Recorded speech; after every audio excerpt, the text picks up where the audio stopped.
Ahoy there, and welcome to No Friends Gaming, because you don't need friends to have a good time. Today we'll be sailing the Caribbean, mate, and exploring from Venezuela to Nicaragua. Savvy.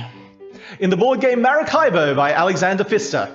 Now I'm sure there are many of you who are thinking, this is surely my laziest cosplay yet. To which I say, how absolutely dare you? Next you'll be saying I can't do a Jack Sparrow accent, you horrible mean haters! Anyway, on with the strategy overview.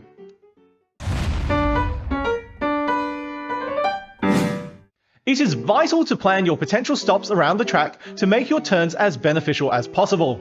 The strongest actions tend to be the city actions, so long as you're also delivering, and assistant actions. So you should jump ahead of other players to deliver goods before the markets are filled, and/or place assistants to bridge the distance between locations you wish to visit.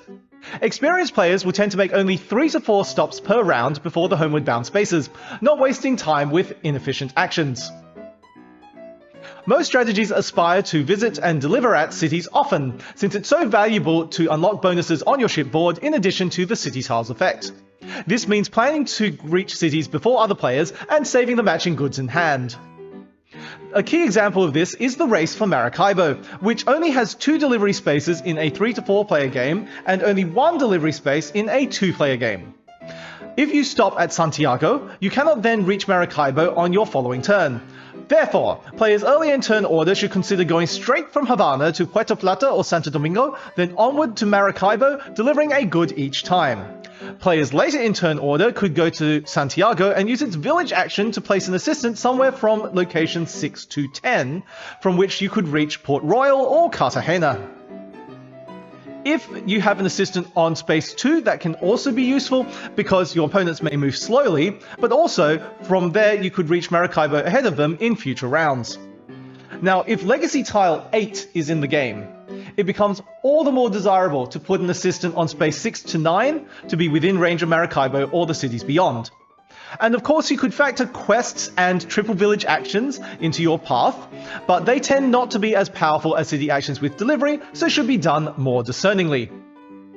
Not all quests are created equal. The best ones are those that provide a combat or exploration bonus, and those that remove discs from your shipboard. These will be well worth picking up from villagers around the track. For other quests you may require further incentive to fulfill them, such as claiming them as you advance your explorer, the delivery space on Legacy Tile 1 if that's in the game, and/or if quests are a task on your career card. Quest hunters improve your quest rewards and will motivate you to pick up more quests, but since they improve an action that tends to be weaker to begin with, they're really only advisable if you're also prepared to compete for quests on the exploration track and on Legacy Tile 1 while delivering, and/or if this city tile happens to be in the game. The most prominent use for village actions is to purchase cards to add to your tableau. Gaining 1 doubloon is a woeful village action, and discarding your hand for 2 doubloons should only be done as needed to find better cards to buy and/or to dig for particular goods or objects. Since you typically won't have enough funds to purchase that many new cards in a round, it can be wasteful to move to a village and spend your entire turn just doing village actions. It is possible to rely mainly on the card purchases from interim scoring, while doing more productive things with your actual turns. That being said, certain assistants and Legacy Tile 4, for example, can provide village actions, and those can potentially be quite efficient. An exception for this is if you manage to play multiple master builders. In that case, cards become cheap enough to warrant doing more village actions to play them all. You will still want at least 1 assistant with village actions, and you should seek out cheaper cards so you can spam out a bunch of them and get the discount more times. Of course, certain cards and ship upgrades can provide alternative village actions, but consuming your whole turn just on triple village actions is still relatively weak compared to gaining village actions from cities and assistants.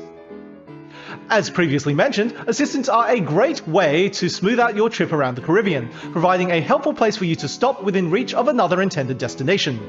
But be mindful not to place too many, since opponents could rush around the track and force the end of the round, causing you to skip assistants and other helpful actions, wasting your investment. 1 to 2 assistants is plenty. However, if you have the innkeeper, it may be worth placing more assistants to boost her action, and especially if this city tile and or the Basilica Prestige building are in the game. It is advantageous to specialize in either exploration or combat, since these actions become more powerful the more you do them. Exploring yields better rewards toward the end of the track, and combat will boost your score ever more greatly as you ascend to higher ranks while placing out additional nation cubes.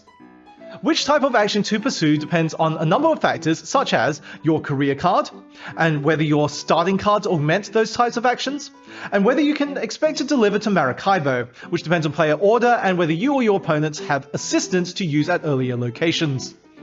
Pioneers, quest hunters, and an explorer assistant will encourage a focus on exploration. Pioneers have diminishing returns, since you can only ever claim rewards from one space at a time. Quest hunters are a useful supplement, as you should try to compete for the quests along the track. These are some of the best spaces to stop on.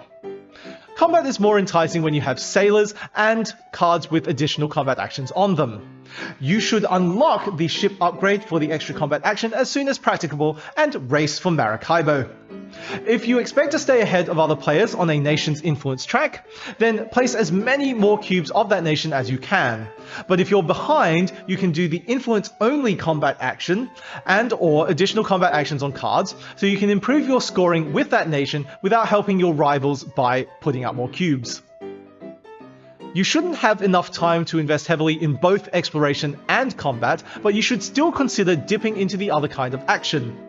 Explore at least past the red barrier, as the 3 influence is a sizable boon, as is access to legacy tiles 4 and 9.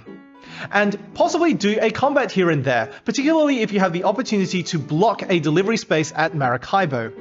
You could just gain influence with the most dominant nation to profit from the efforts of the more combat-oriented players. Some people get the impression that combat is much stronger than exploration, but I would argue that they are reasonably well balanced. Yes, you can get more points per combat action as you rank up and place out more cubes, but you are also improving the scoring for that nation for everyone else. So explorers can leech off your combat prowess by doing occasional combats for influence only, as mentioned, and through other sources of influence. I find the strongest ship upgrade to be the one that lets you choose cards from the display for free, since it helps you get just the right goods for delivery and objects for quests. This combat action upgrade is crucial to get out more cubes with a combat strategy, and the 5 doubloons will let you afford more cards. Your first upgrade should be one of those 3. Try to get at least 5 upgrades unlocked by the end of the game. This would be your 5th upgrade. It's pretty strong. Even better is if you can get to 7 upgrades, culminating in these 10 points. The upgrades related to village actions tend to be too weak to justify going for. The hand-sized one is generally beneficial, but you can make do without it, although it is particularly good if you have effects requiring you to discard multiple of the same good or object. And points are always good. Against Jean, you'll want to exceed her on quests, exploration, and ship upgrades to deny her endgame scoring. As she reveals and plays her Ultima cards for the first time, take note if she has multiple cards that claim quests, advance her explorer, or remove extra discs. You'll then know to prioritize doing those things more often to stay ahead of her. It's beneficial to deliver at cities in front of Jean, so if she then goes to those cities, she'll be forced to take a card instead of removing a disc, which limits her victory point income. This is especially important earlier in the game when there are more upcoming instances of income gain from interim scoring. Once Jean has revealed all of her Ultima cards, check the direction and distance of each. Then you'll be able to anticipate the likelihood of where she will move in future. You may find it preferable to leave quests up along the ship track to slow Jean down. Then you'll be able to get to cities in front of her, as well as build your engine. Toward the later stages of the game, you'll then switch to prioritizing picking up quests, so you can collect more than Jean. Jacques, the alternative AI in the Uprising expansion, will also encourage you to surpass his explorer and quest count, but he will not penalize you nearly as much if he does substantially better than you in those areas. Jacques does 5 to 7 turns before triggering the end of the round, so you should incorporate 5 or so stops into your route to reliably do them all. In the last round, you might find it beneficial to move more slowly, letting Jacques trigger the end of the game. You will then get 2 extra turns, which should be enough to outstrip his bonus points for doing so. In conclusion, prioritize city and assistant actions over quests and village actions. Advance quickly to Maracaibo or place an assistant earlier as a layover. Specialize in combat or exploration, but dabble in the other action type opportunistically. Don't plan for too many stops lest the round is cut short.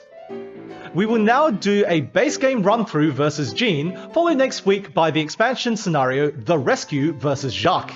I hope to see you in the next video.